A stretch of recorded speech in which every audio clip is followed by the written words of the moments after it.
सूफी रंग 786 चैनल में आप सभी दोस्तों का हार्दिक स्वागत है। प्यारे दोस्तों, लखदाता लाला वाली सरकार जिनके अनेकों मुरीद हुए हैं, उनमें से एक नाम है भागण गुजरी, जिसका रुतबा भी लखदाता पीर जी के मुरीदों में आला है, ऊंचा रुतबा है। सो आज हम उन्हीं की कहानी आपको बताएंगे। प्यारे दोस्तों, जिस गांव में भागण गुजरी रहा करती थी, उस गांव के लोग उसको अच्छा नहीं मानते थे। हर समय उसको बुरा भला बोलते रहते थे। जब भी भागण गुजरी को किसी चीज की जरूरत होती, जैसे पैसे की और किसी भी वस्तु की जरूरत होती, तो वह उसको ना देते, उल्टा उसको बुरा भला बोलते। इसी परेशानी से भागण गुजरी लखदाता पीर जी के आगे हर समय यह फरियाद किया करती थी कि वह उसकी लाज रखें। लोगों के तानों मेने से दुखी होकर भागण गुजरी एक दिन लखदाता पीर जी के आगे फरियाद करती है कि हे पीरा, आपके सिवा मेरा है कौन? अगर आप मेरी लाज पत नहीं रखेंगे तो कौन रखेगा? आपके सिवा मैं किसी को नहीं मानती। मेरी पूरी श्रद्धा प्रेम भाव सिर्फ और सिर्फ आपसे ही है। सो अब आप ही मेरी लाज रखो। भागण गुजरी हर समय हर दिन यही फरियाद अपने पीर के आगे किया करती थी। लखदाता पीर जी भी ऐसे पीर हैं जो कोई उनके आगे सच्ची श्रद्धा प्रेम भाव से कोई भी फरियाद करता है तो उसकी फरियाद जरूर कबूल होती है, चाहे देर हो जाए पर अंधेर नहीं रहता। ऐसे ही लखदाता पीर जी ने अपने मुरीद भागण गुजरी की फरियाद सुनी और एक करिश्मा रचाया।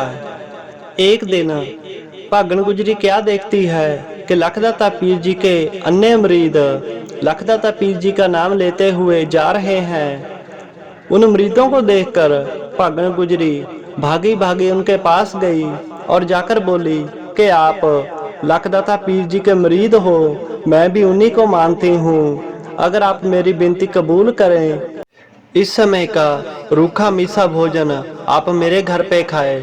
उसकी सच्ची श्रद्धा देखकर उन मुरीदों ने उसकी यह बात कबूल की और सभी उसके साथ उसके घर में गए। घर जाकर भागण गुजरी ने सोचा कि वह उनको मीठा पानी बनाकर पिलाएगी, पर वह क्या देखती है कि घर में दूध नहीं है। वह दूध लेने अपने आस पड़ोस में गई, पर किसी ने भी उसको दूध नहीं दिया। उल्टा उसको बुरा भला बोला कि हम तुमको दूध नहीं देंगे, तू लखदाता पीर जी को मानती है तो अब दूध उन्हीं से ले और भाग जा हमारे घर से। उसको बहुत ही बुरा और भला बोला। लोगों के ऐसी बुरी बातें सुनकर भागण गुजरी का मन बहुत ही खराब हुआ। वह रोती रोती अपने घर में आई और घर में आकर सोचने लगी कि मैंने लखदाता पीर जी के मुरीदों को घर में बुला तो लिया है, पर अब उनको खिलाऊंगी पिलाऊंगी क्या? मेरे पास तो अभी कुछ भी नहीं है। वह रोती रही, सोचती रही। इसी तरह वह काफी समय रोती रही।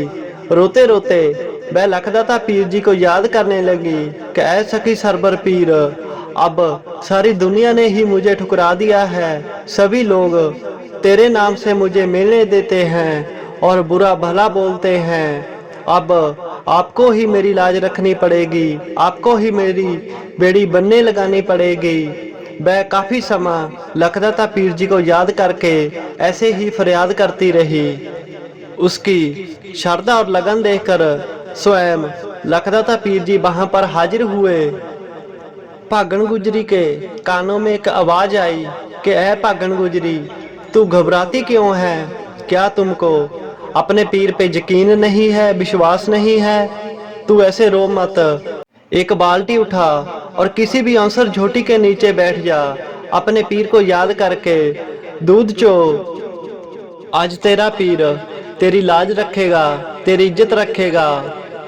भागण गुजरी ने ऐसा ही किया। एक बाल्टी ली और अपनी अवसर झोटी के नीचे बैठ गई। उसने भैंस के नीचे बैठकर लखदाता पीर जी को याद किया, उनका नाम लिया और दूध चोने लगी। लखदाता पीर जी का ऐसा करिश्मा हुआ कि अवसर झोटी के नीचे दूध आने लगा। दूध ऐसा आया कि वह बाल्टी भर गई। जब दूध की बाल्टी पूरी भर गई तो वह लखदाता पीर जी का यह करामा देखकर बहुत हैरान और खुश भी हुई। उसने दूध की बाल्टी भरी और अंदर गई, मीठा पानी बनाया और लखदाता पीर जी के मरीदों को पिलाया। और सभी ने ही जय करिश्मा देखा तो वह सभी ही लखदाता पीर जी के गुणगान करने लगे। लखदाता पीर जी ने भी अपनी मौज में आकर भागण गुजरी के सभी दुख दूर कर दिए और उसका नाम आज भी लखदाता पीर जी के मरीदों में लिया जाता है। सो ऐसे लजपाल, ऐसे तारनहार हैं लखदाता लाला वाली सरकार। जो भी उनको कोई सच्चे हृदय से मानता है, पीर उसकी हर मुराद को जरूर पूरा करते हैं। चाहे सारा प्रताप ही बंदगी और सच्ची श्रद्धा का होता है, विश्वास का होता है। अगर हम भी अपने पीरो मुर्शद पर पूरी सच्ची श्रद्धा और विश्वास रखेंगे तो हमारी भी हर मुराद पूरी हो सकती है। सो पीर बाबा की और वीडियो देखने के लिए इस चैनल को जरूर सब्सक्राइब करें।